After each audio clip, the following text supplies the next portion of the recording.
Welcome, winos. We are so excited, as always, to have you with us for another fun and informative episode. Today, we are discussing soft skills, or power skills, as we call them, or as Trisha calls them, your superpowers. But not just those, but specifically their importance in this age of AI. Because, every article out there nowadays is AI is going to steal your job. So we will get to it in a few minutes, but that's why we're having this episode today. You all know it's one of our favorite topics. In every episode, we talk about the superpowers or soft skills a little bit. So we thought it would be really important to let you know why, because we always love our why on our show. Why do we talk about them so often? And like Julie said, honestly, the major importance right now is because of AI. This is going to be your golden ticket, so to speak, developing these skills. But first, the wine. Julie, what are you drinking? All right, so tonight I am drinking a red wine from Grazie. So Grazie is where I get my boxed white wine from. We all know I love that. And I was very excited because they now have a sampler pack where they give you a cute, it's like 2 glasses, this cute, adorable little bottle. They give you 2 of each. So they do red, rosé, and white. And so they're all, they use grapes from like southern France and Italy, and they're all blends. But I was scared to get a box because, a box is a commitment. And if you don't like it, and because I'm bougie, these are expensive boxes of wine. So, So I've been wanting to try their red for a long time. And so now that they have this sampler, I got it. So it is a mixture of a lot of things, but Malbec, Merlot, Cabernet Sauvignon, Cabernet Franc, Grenache, Syrah, and Nero d'Avola. So it's grapes from the south of France and Sicily, yeast and minimal sulfites. It is a dark, ruby-colored wine with a nose of black fruits and a hint of Garrigou spice. I don't know what that is. I'm going to have to look it up. The mouth is full of berry fruit with undertones of chocolate. The tannins are ripe and juicy with a refreshing, savory finish, smooth, fruit-forward, and effortlessly drinkable. The kind of red you'd find in a small Italian tavern, poured without question because it just works with everything. Sign me up, please. Right? I know. Grazie is good at the advertising and marketing for sure. And they come with like these cute little glasses that are called Barolo, I think Barolo glasses. And again, it's like, in Italy, the aperitivos are really big. So a lot of times when you're just out walking around, you stop, you have a cocktail. It's usually an Aperol Spritz or a glass of wine, and they give you little munchies. And it's like the slow life. You're supposed to stop and enjoy. And so it really is lovely. And, I haven't been drinking reds lately, and I haven't had one in a while. And you would love this. I can already tell just based on the grapes that were involved. Yep. It's got a lovely fragrance, and it's very smooth.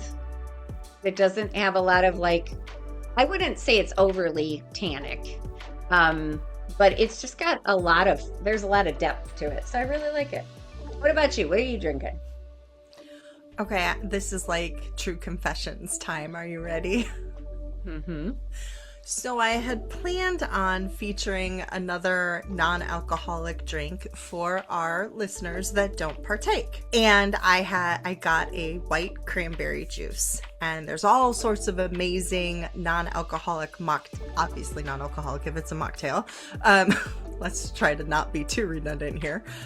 But here's the problem. I got home and some of the things that I thought I had to mix with it, I didn't. But I did have some vodka. So, Eh, well, best laid I plans. know. Yep. So, this, what I'm drinking then is my own little kind of creation. It has the white cranberry peach, a little bit of a like a lemon lime soda, and then vodka. So it is refreshing and delicious. It's perfect for a nice warm spring day, which of course it is not here. It is cold and Right. dark and rainy. So It's not really a spring day here either. It's still chilly. I have to I say had that to turn makes the me heat feel back better. on. Yeah, I had to turn the heat back on. I'm not happy about it. But anyway. All right. Okay. So now the WHINE. We are focusing on an article today that is from The Good Trade. It is called What Are Soft Skills and Why They Matter More Than Ever? It is written by Grace Abbott, and she interviews or has a conversation in this article with Grace McCarrick. So we have two Graces. Of course, we will put the link to the article in the show notes. We will also put links to their particular websites because they have a lot of great information. Grace McCarrick is somebody who does a lot of trainings on soft skill development. That's one of the things we're going to be talking about because these are things that you can learn. So she's got some great resources. So we will link to all of that, all of her resources as well. But again, as Trisha said, we thought that this was very topical in our episodes about family and community and building your HR family. We referenced soft skills multiple times, but we didn't think we'd ever actually done an entire article episode, sorry, an entire episode on them. So we thought, you know, Well, and certainly there's not no time within, like today. yeah, and certainly not within the scope of AI. I mean, I really think that's Right, what sets right. this conversation Yep. apart from most other conversations about the soft skills. Right, right.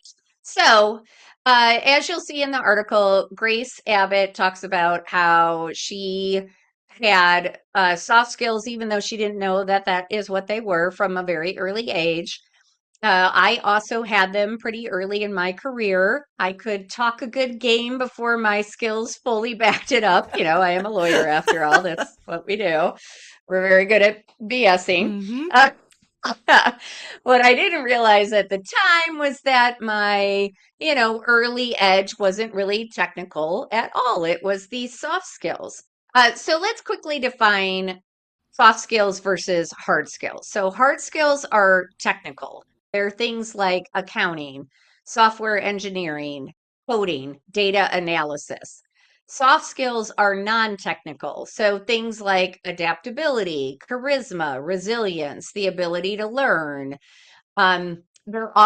Soft skills are often underestimated because they're not tied to degrees or job descriptions, but they are typically, as the article points out, what will determine whether you are promoted, whether your team trusts you, and whether you have any influence in your organization or in your social circles.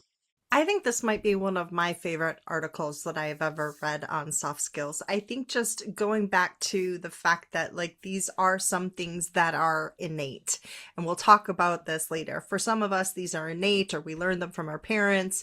I grew up with like social work psychology parents, so of course that I feel like it was kind of thrown at me at an early age as well. But the importance of those skills really didn't, I think, show itself until, like you said, there were jobs that I was getting that maybe I wasn't quite qualified for. But what is this younger generation to do? Those jobs that we're talking about were those entry level jobs, and AI is quickly taking those entry level jobs. So we have to really focus on these soft skills that are, as the article really, I think, points out in a great way, they're the differentiator here. AI can run reports. It can create emails for us. Thank you, AI, for that. We appreciate that.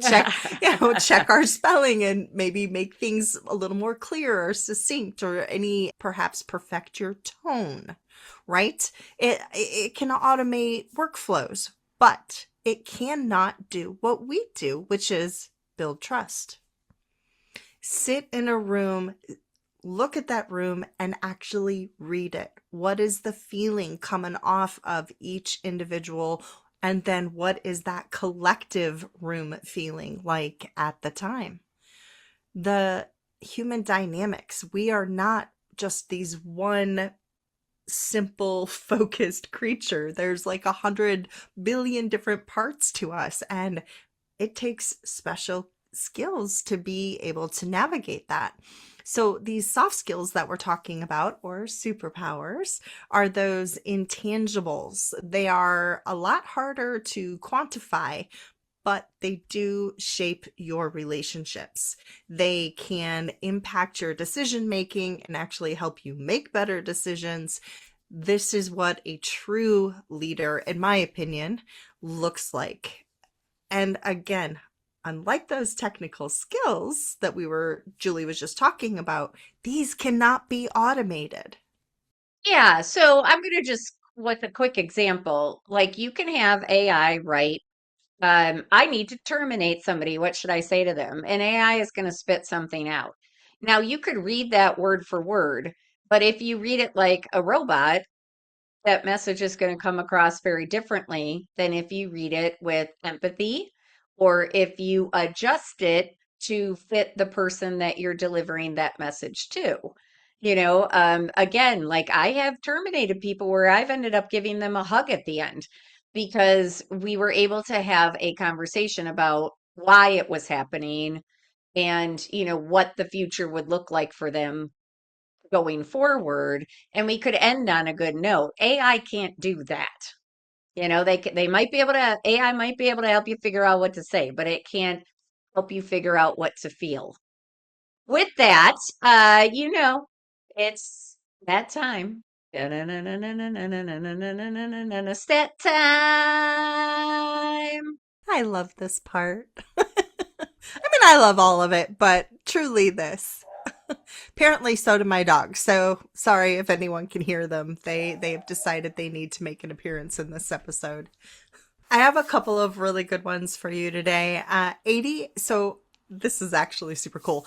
85% of job success comes from having well-developed soft and people skills, and only about 15% of job success comes from the technical skills and knowledge, or those hard skills. All right. Why do I like that stat so much? Because it came from 1918. It was this research done and promoted by the Carnegie Foundation. So I think that that's huge. This is something we've known for 100 years. And now we're just really focusing on how important it is. Now, a couple of other ones. I'm slowly going to bring us a little more forward. The second one is a study by Deloitte Insights. They reported that 92% of companies report that human capabilities, or again, those soft skills, matter as much or more than hard skills in today's business world. And with AI taking such a large role in business, now we're coming forward again a little more, a more recent study, and this came from BNG, which is the business name generator. It said that 84% of employees and managers believe new employees must possess soft skills and demonstrate them in the hiring process. So now we're seeing a little bit more of a shift.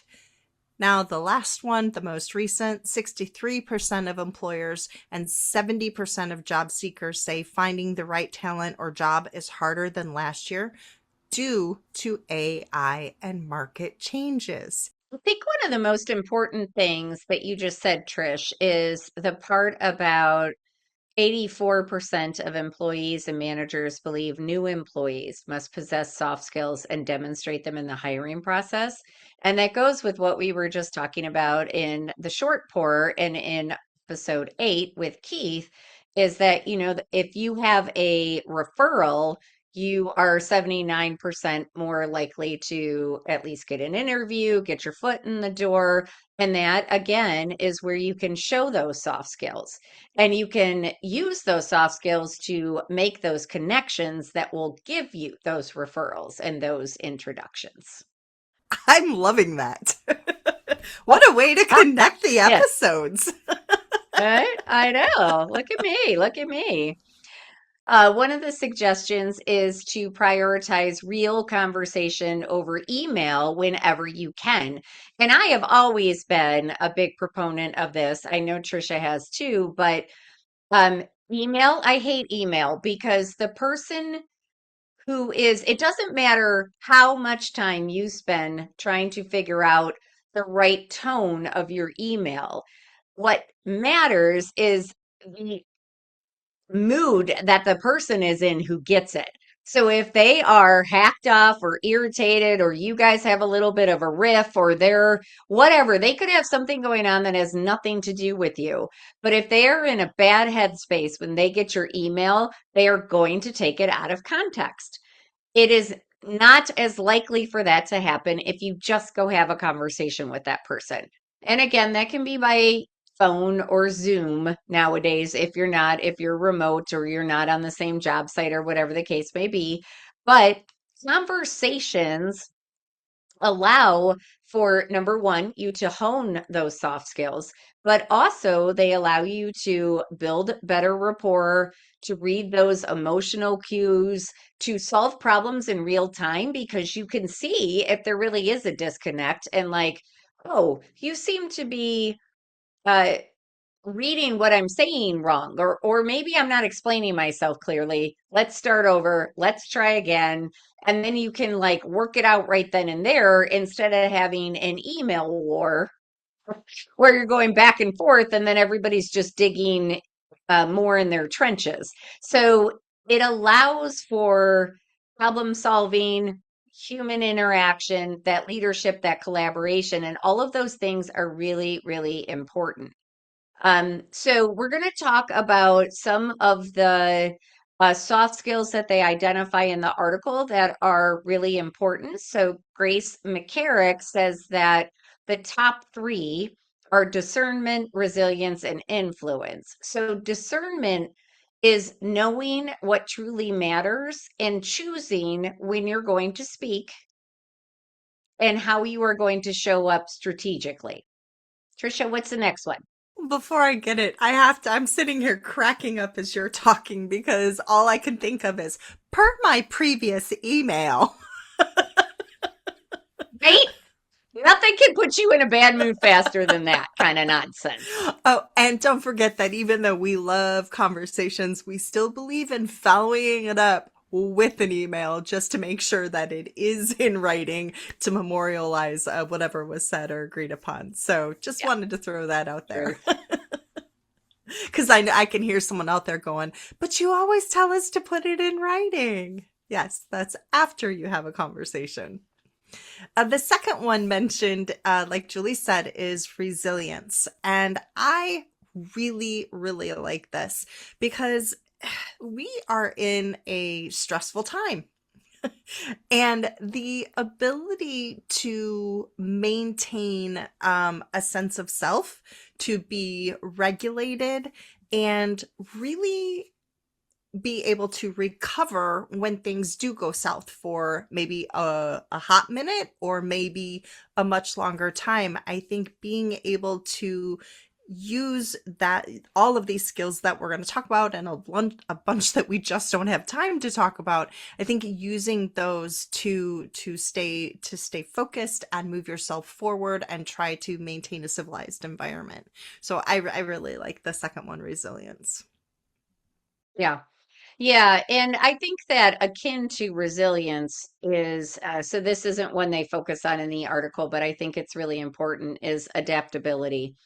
It because in today's world things are changing so fast, and particularly with AI, it is changing in leaps and bounds. Like the training that they're able to do, like there's some really cool things that AI can do, and there are going to be even cooler things that it can do. And you need to be able to adapt and learn how to use it in a way that enhances what your skills are, but also that enhances your ability to focus on those soft skills. So if you can find ways to have that take on the more mundane stuff and things like that, um, that is great. So being adaptable, I think, is a critical soft skill for the foreseeable future. Mama Ruthie always says, be flexible, go with the flow.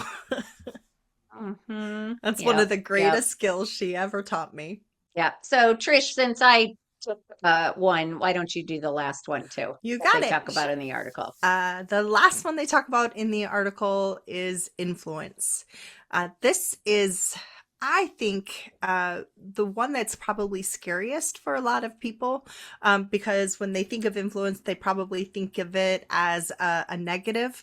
But really, when we're talking about it, if you're doing it with kindness, if you're doing it with empathy, if you're focused on collaboration, if you're listening to people, if you're communicating, all of the other soft skills that are, or some of the other soft skills that are out there, then you are going to be able to influence through connection.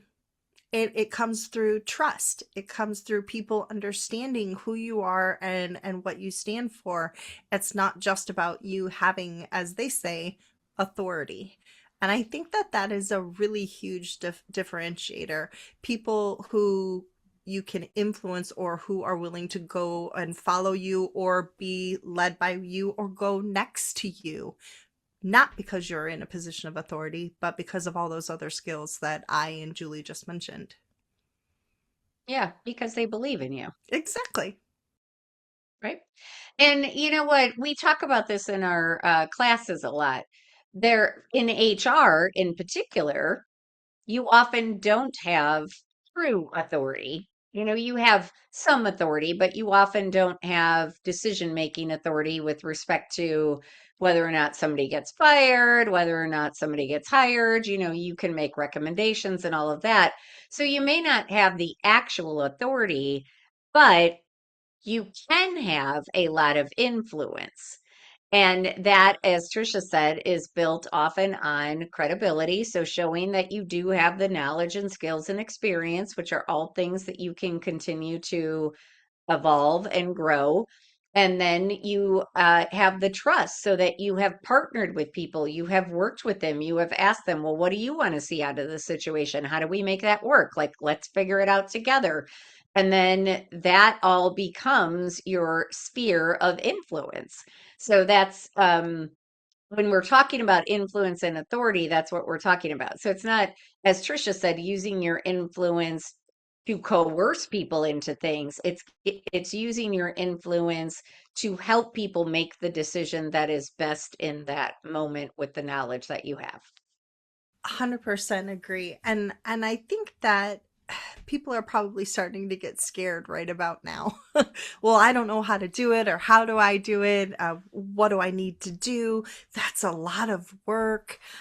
And I think Grace Abbott, out of our Graces in the article, really said it best when she says you have to think of them like our soft skills, like physical fitness.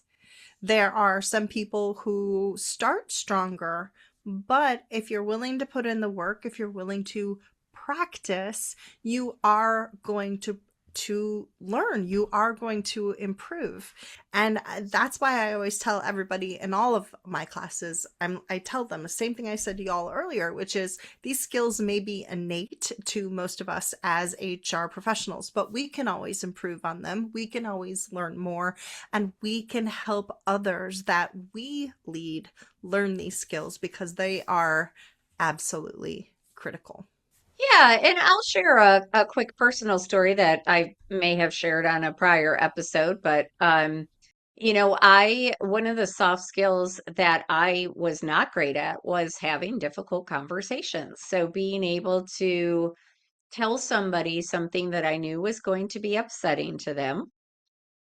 I did not like confrontation at all. And I use confrontation loosely. So that was, again, anything. And I think we have a lot of managers and HR professionals out there who also stand by this, that like anything that I knew was going to upset somebody was a source of high anxiety for me. So if I had to have a conversation about it, it was going to be tough. And I remember, in my 20s having to write letters to people to tell them when I was upset with them because I needed time to come up with the exact right words. And I needed time to, really put my thoughts together and process it and think about it. And the only way that I got good or better at having tough conversations was by having them. And did I screw it up? Oh, sure. Did I fumble over my words? Did I make some people probably feel really crappy? You betcha, you know? But over time, I learned what worked and what didn't. And now it's like second nature to me. I am able to have a conversation with somebody and just go to them and be like, you know what?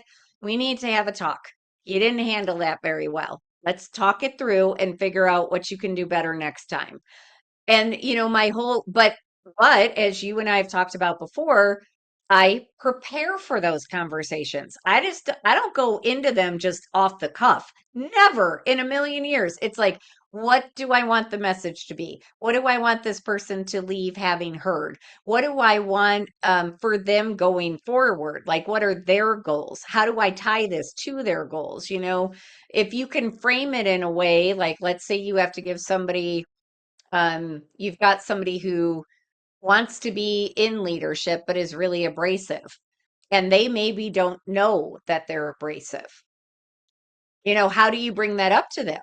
Well, you start by saying, hey, you've mentioned to me that one of your goals is to be a leader in this company. One of the things that is holding you back is that sometimes when you talk to people, they are left feeling like they just got lectured. That's not a great feeling. So do you even know that you do that? Let's talk about some ways that you could change how you approach people that might not leave them with that feeling so that you can reach your goals. So if you frame it that way, yeah, it's still going to hurt. It's still going to sting because nobody likes to hear that they're doing something bad. But as we've said before, there's a difference between being nice and being kind. Being nice is never having the conversation because you don't want to upset them. Being kind is telling them what they may not want to hear but need to know in order to achieve what they want to achieve. And if you have questions about that, it is in an old episode. Was that this season or the end of last? I can't even remember now. Uh, But we have a I full don't know. episode on that. Being Yep. nice and Yep. being Yep. kind. I think it was at the end of last year, or very, very beginning of this. One of the things that I want to talk about now, and kind of switching, I really want to start focusing on the how. Like, okay, so we're telling people to do all of this, but how or how should they do it? Now, the article did go in, as we mentioned, to a bunch of things that the Graces, and again, we will put links to both of their, so you have all of their information. But there are some other ones too that Julie and I want to talk to you about.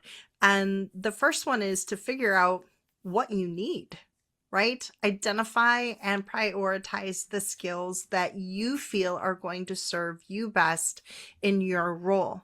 One of the ones that they suggested in the article was the influence without authority that we already discussed. And I think that that's a fantastic one, but that may not be where you are at the moment. Maybe you haven't even gotten that far yet, right? You're still trying to figure out how to do the networking that we talked about, and intentionally network, as we talked about in our last couple of episodes, and then also as they mentioned in the article.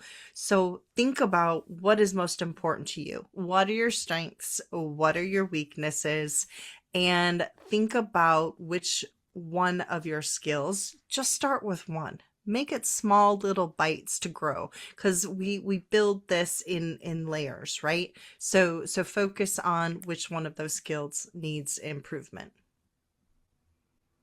Yeah, and if you're new in HR or new in your career or even new at your organization, so as Trisha said, maybe you don't have that influence yet, or you're not far enough along that you can practice that particular skill. I would start with discernment. So really being strategic about when you speak up and what you say, Good one. because that is where people start to say like, you know what? Every time Trisha opens her mouth, she says something really helpful. Aw, Like gee, that's thanks. I was just using you as an example. Oh, No, I'm just shoot. kidding. But like I think that's a really undervalued skill, is knowing you don't always have to we've always been in a room with somebody who's always got to say something. Don't be that person.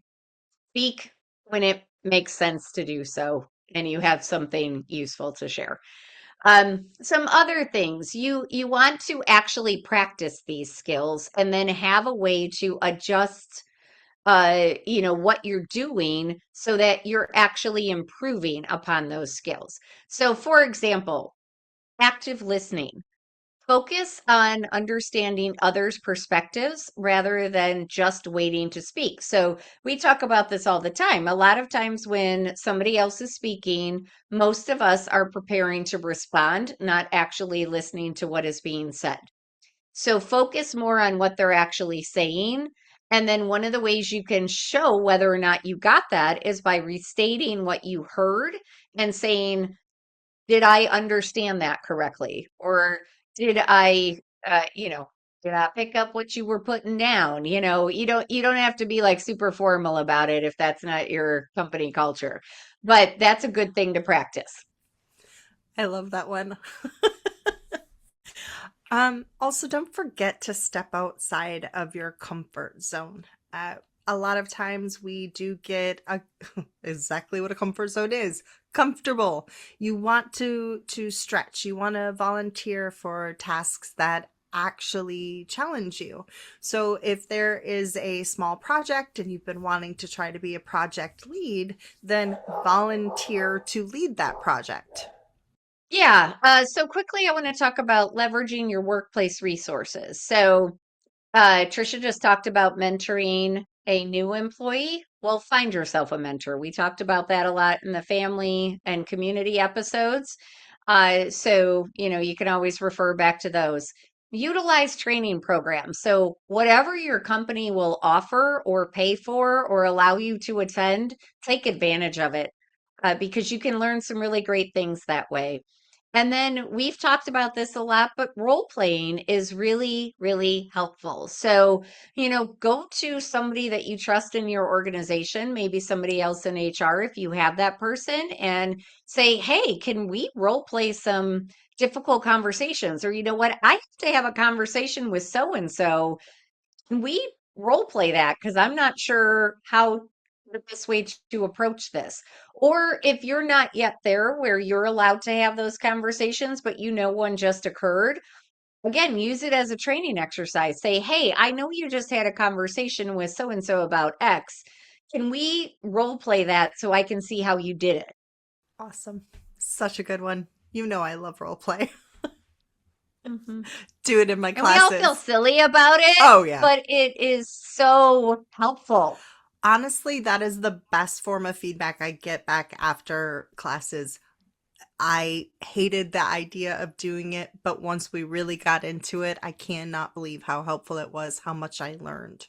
So, yeah. Well, yeah, because you picture a conversation in your head, but if you don't ever role play it, you don't see all the different ways it could go. And usually you trip yourself up when you're trying to say Uh-huh. something, and you're not going to know that that's where you're going to trip up unless you role play it. So it really is like a one of the most useful tools there is. Well, and speaking of useful tools, AI could actually help you with this too. If you're still very Yeah. new on it, or you don't have someone that you're comfortable talking to, there are certain AIs that you can actually help ask you to role play the conversation. And so as much as I prefer the human perspective, it's not a bad place to start to get your feet wet, so to speak. Um, I love it. yeah. Our last one for you is cultivating a learning mindset. Julie and I talk about this all of the time. Really, really focus on yourself. Like, don't forget, journaling is an amazing way to look back and view your interactions, maybe again after a couple of weeks, after maybe even a couple of months, to see how you acted, how you reacted. Would you do the same thing now and try to replay it or role play it that way? Look at, again, always focus on what went well and what could be improved. Don't focus on the what didn't go well, because if you start to do that, you're going to dwell in the negative and you're not going to be forward thinking. It's with this idea of what went well and what we could still improve upon. Then it's that feed forward method Julie and I are always talking about. Then you can say, okay, this is what can be improved. Okay, how are you going to do that? And then how are you going to integrate it into your ideas going forward, or the way you handle things going forward. Embrace change and accept constructive criticism. All of this is part of a growth mindset, because the idea is we're using this for growth. And so, yes, some things may sting, but you have to focus on, this is being done for my benefit, to make me a better human, a better employee, maybe even a better employer. Yes, and a better communicator. Amen. I would say the biggest thing, I was thinking the feed forward, and then you mentioned it because, of course, Of course. we're often on the same wavelength. But don't beat yourself up for, as Trisha said, like what could have gone better, because part of the process is making those mistakes. It's screwing it up. Like, we're human, we're going to screw it up. But these are hard things. These are, again, are the things AI can't figure out. AI can't read a room. It can't read a person. It can't figure out what all the possible responses could be. Neither can you, but the more that you practice it, the more that you do it, the more that you screw it up, the better you're going to get at it. And then you will be able to have those conversations more naturally. And even if in the midst of one of those conversations, because I have found this to be true, if in the midst of a conversation, I sort of start to sense like, whoops, okay, that's not working in this particular conversation, I can fix it on the fly now, because I've had enough experience with what went wrong Yep, exactly. to be able to figure out how to get it back on track. And if I hadn't had the courage to have all those difficult conversations that I screwed up in the past, I wouldn't know how to fix it in the moment. So it's all a learning experience. All of this is a learning experience. All of those mistakes help you develop those soft skills that turn into this soft skill competence that builds agency for you. So you stop feeling like a passenger in your career and you start being the one who's actually steering it where you want it to go.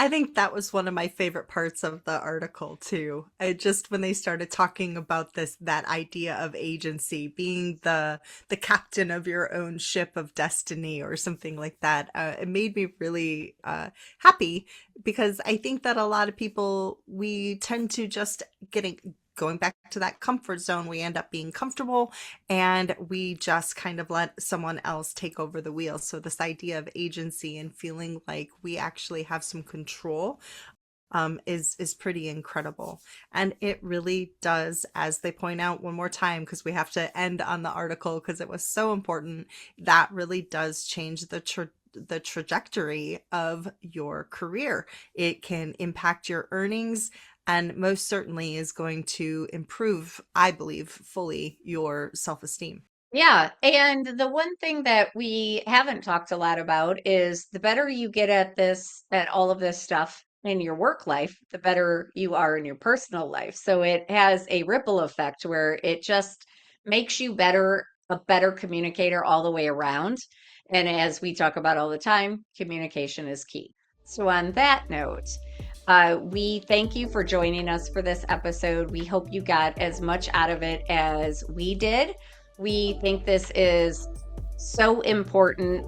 We thank the Graces for that wonderful article. Again, all the links will be in our show notes.